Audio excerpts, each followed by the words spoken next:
Hi mga bebe! May ikukwento ko sa inyo. By the way, ako nga pala si Phil at welcome sa aking channel. Lately, napansin ko na parang lumalaki ako, lalo na sa paningin ko. Hanggang sa nalaman ko, hindi lang pala ito insecurities. Totoo pala ang body dysmorphia.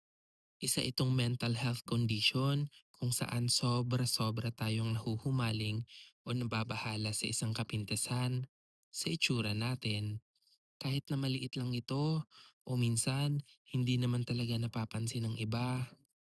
Dahil dito, pwedeng makaramdam na matinding anxiety, bumaba ang self-esteem at umiwas sa mga social situations. Apektado rin pati ang araw-araw mong pamumuhay.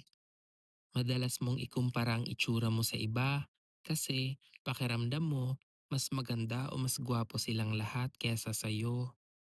May baluktot kang pagtingin sa sarili mong itsura, kaya kahit sabihin nilang okay ka, pakiramdam mo pangit ka pa rin. Kaya madalas iniiwasan mong lumabas o sumama sa mga lakad, lalo na kapag pakiramdam mo hindi ka maganda o presentable. Kasi natatakot kang ma-judge. Madalas kang tumitingin sa salamin, sinusuri o inaayos ang mga flaws na iniisip mo. Minsan, naiisip mo na lang na magpaayos o magpa-cosmetic procedure para maitama ang itsura mo. Pero mga bebe, gusto ko lang ipaalala sa'yo, hindi mo kailangan maging perpekto para maging mahalaga.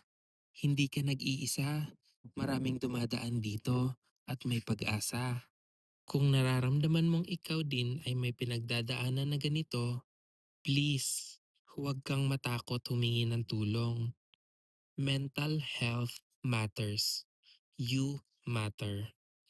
Kung nakarelate ka sa kwento ko, like, comment at share mo na rin para mas maraming makaalam tungkol sa body dysmorphia.